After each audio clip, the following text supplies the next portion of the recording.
Dawn on a residential street in suburban Ohio. A flatbed truck idles at the curb, engine running, amber lights turning. The driver is not there for an abandoned junker rotting in a driveway.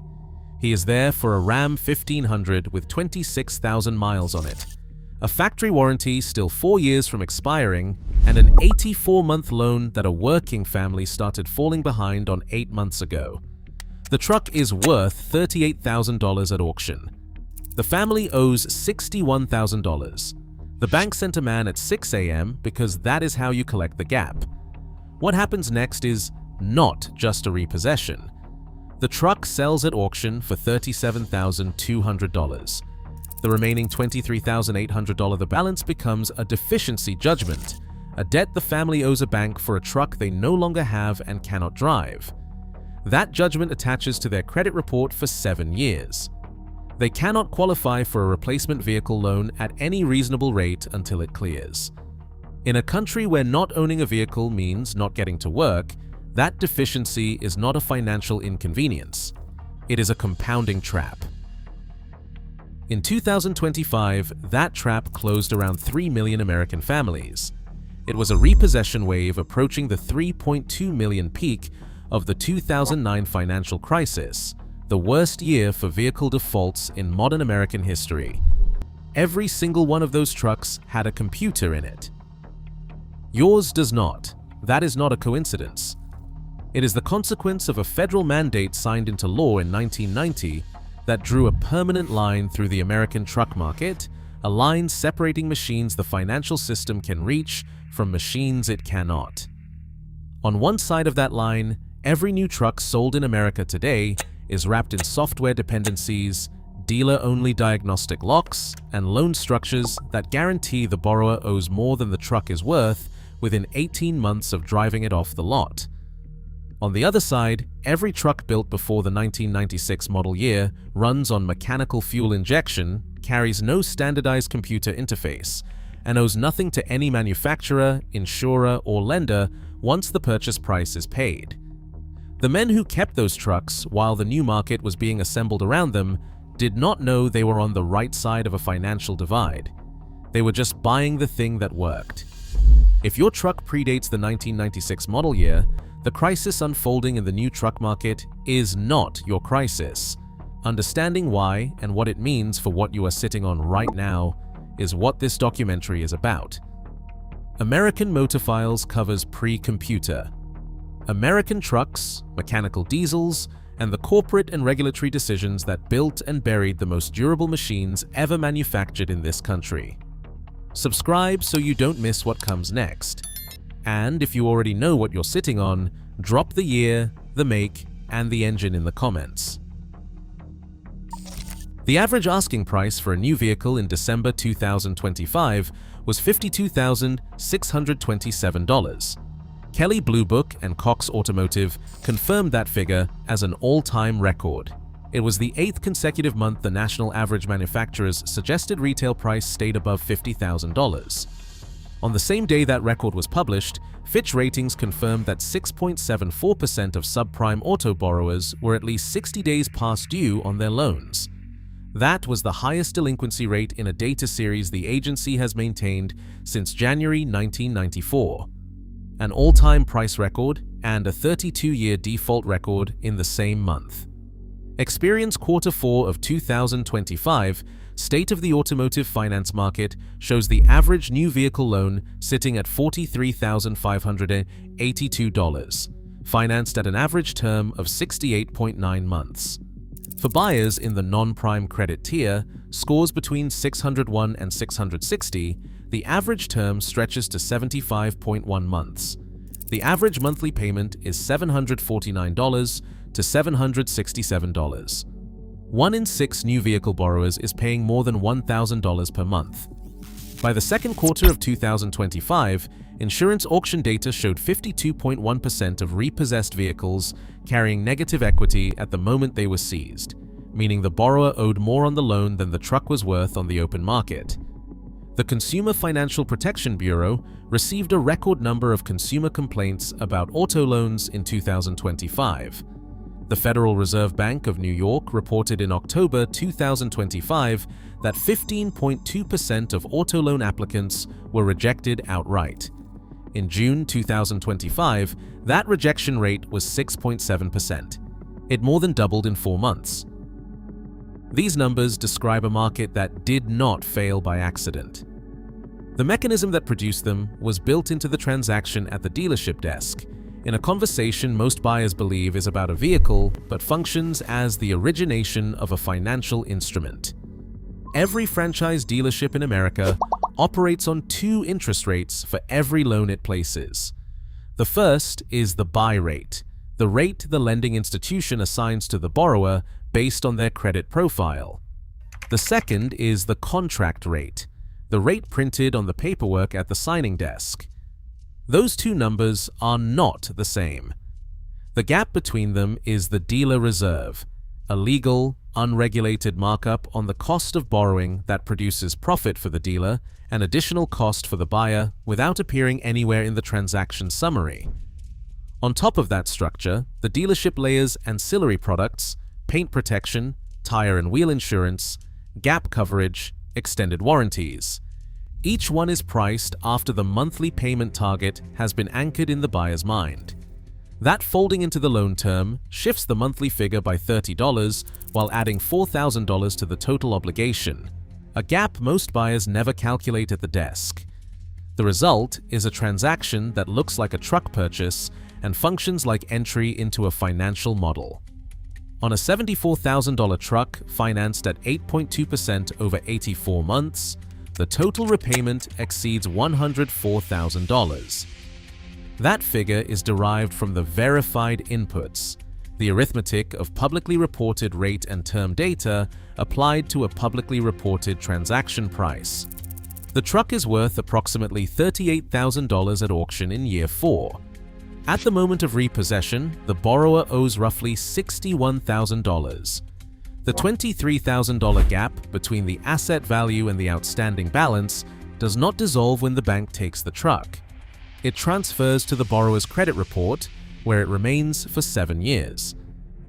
The most extreme version of this model collapsed spectacularly in September 2025, when Tricolor Holdings, the 7th largest independent used car retailer in the United States, filed for Chapter 7 bankruptcy. Tricolor had operated 65 dealerships across Texas, California, Nevada, and Arizona. The company generated approximately $1 billion in annual revenue in both 2023 and 2024, employed more than 1,500 people at its peak, and held over 60,000 outstanding car loans at the time of its collapse. Federal prosecutors in the Southern District of New York allege that, from 2018 through September 2025, Tricolor's founder and CEO Daniel Chu directed a scheme in which the same loan collateral was pledged simultaneously to multiple lenders, borrowing against the same assets repeatedly from different institutions at the same time. JPMorgan Chase confirmed a $170 million loss. Fifth Third Bank reported a $170 to $200 million impairment charge in the third quarter 2025. Jamie Dimon, JPMorgan's chief executive, summarized the situation with uncommon precision. When you see one cockroach, there are probably more. Daniel Chu was indicted on December 17, 2025, along with Tricolor's chief operating officer. 2 other Tricolor executives had already pleaded guilty and entered cooperation agreements with federal prosecutors before the indictment was unsealed. Tricolor is the criminal extreme.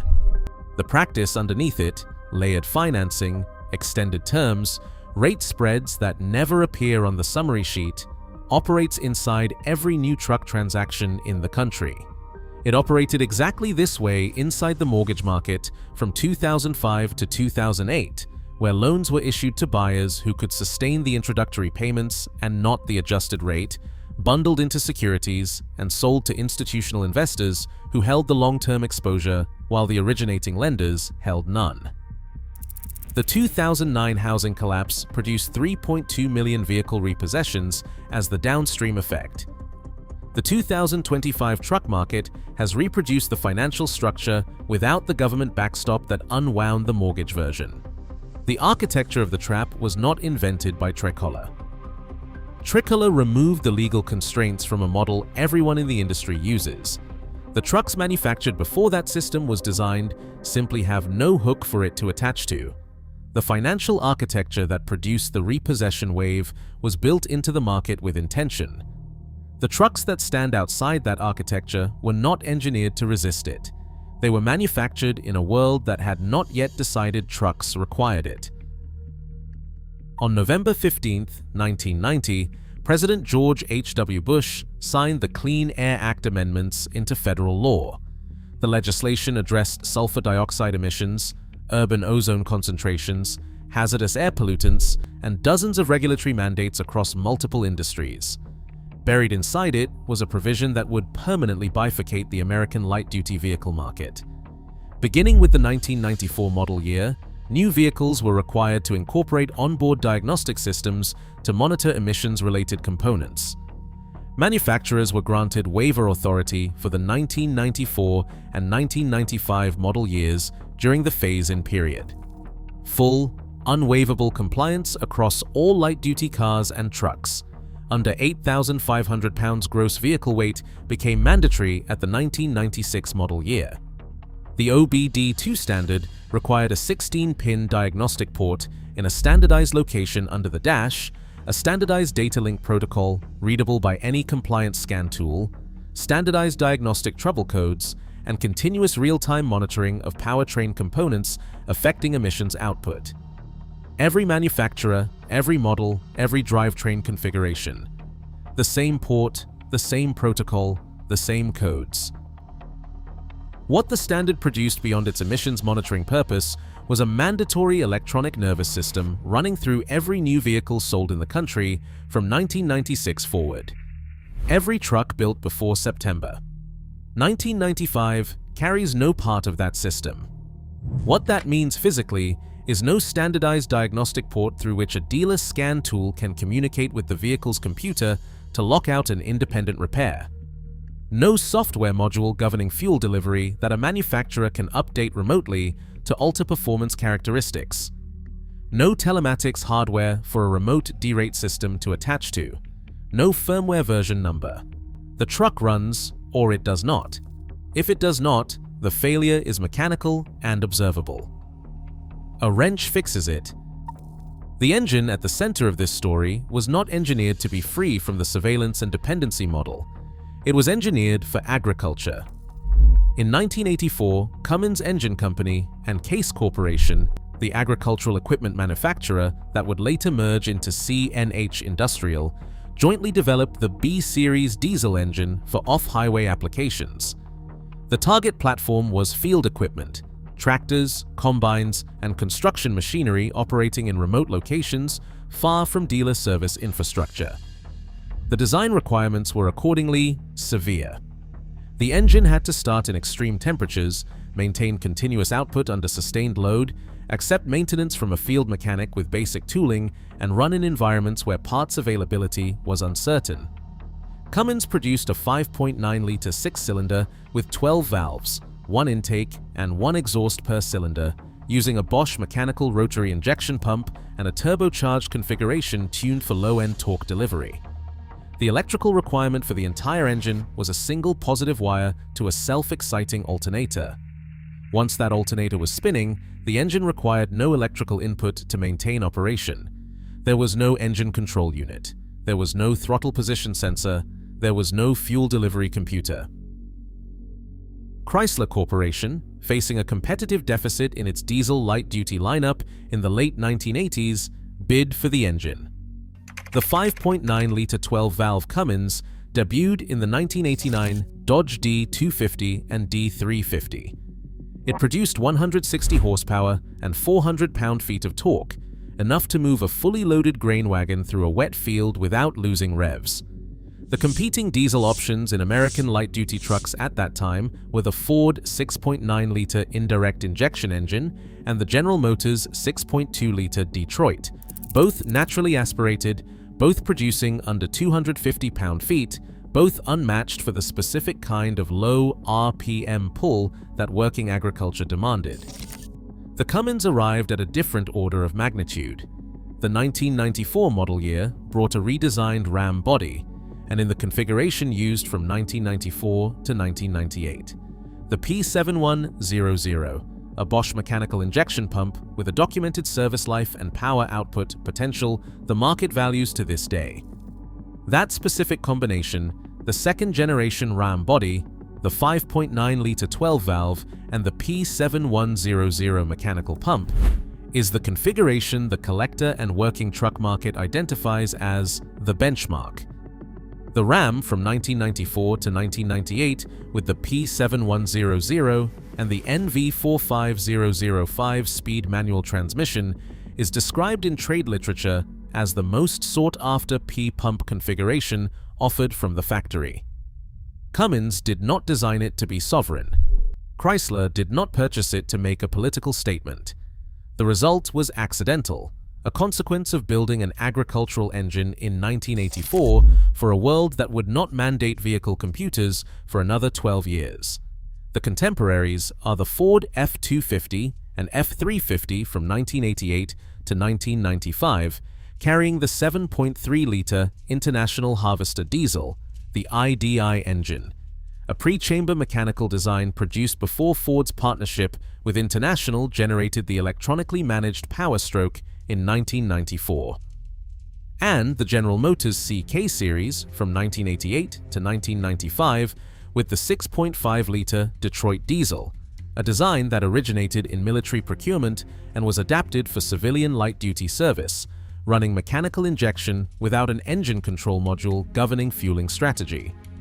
Every one of these trucks predates the 1996 OBD2 mandate. The engine designed for a tractor running on a single wire, governed by no software. That specification lands differently depending on what is parked in your driveway. Which surprises you more, that it started life in agriculture, or that no truck being manufactured today can replicate what it does? The last pre-OBD2 light-duty truck left an American assembly line in September 1995. No legislation produces another one. Every year, collision damage, advanced corrosion, parts cannibalization, and mechanical neglect permanently remove units from the pool that remains. This is a closed set with an annual attrition rate and no replenishment mechanism. The men who drove those trucks through the 1990s, through 2 decades of 48-month loans stretching to 72 to 84 to 96. While the average transaction price climbed from $20,000 to $52,000, did they understand that they were holding the only light-duty trucks in America that could not be drafted into the financial architecture being built around them? Most of them did not. They held on because they could not afford the new payment, or because the computer systems in newer trucks had proven unreliable in their experience, or because the iron had earned their trust over 200,000 miles and the new truck had not earned anything yet. The financial outcome arrived as a side effect. Hagerty's valuation data from 2024 shows classic truck values appreciated 20% over the prior 5 years, outperforming most other collector vehicle categories across the same period. Dodge DW Series trucks with Cummins diesel engines closed 2024 with transaction prices running substantially above Hagerty guide figures. Good examples reach the secondary market less frequently than demand requires. Dodge's lower original production volumes, combined with thinner restoration infrastructure compared to Ford and General Motors, mean fewer qualified units enter the market each year, and that gap widens annually. Consider a mechanic in 2021 who paid $8,500 for a 1996 Ram 2500 with the 12-valve Cummins. He put $1,800 into it, new injectors, a replacement lift pump, a coolant system flush, fresh belts. He financed none of it. He insured it for $180 a year. He drove it for 4 years with 0 monthly obligation and a maintenance cost averaging under $600 annually. His neighbor, in the same zip code in the same calendar year, financed a new Ram 1500 in 2022 for $74,000 at a rate that looked manageable on the monthly statement. The neighbor surrendered the truck to a repo company in April 2025. The credit report carries that repossession for 7 years. The mechanic's truck is worth between $22,000 and $28,000 at current market prices, an unrealized position of $11,000 to $17,000 on an $8,500 purchase, built entirely on maintenance and time. The 3 million repossessions that flooded the auction pipeline in 2025 produced a secondary market that the former borrowers cannot access.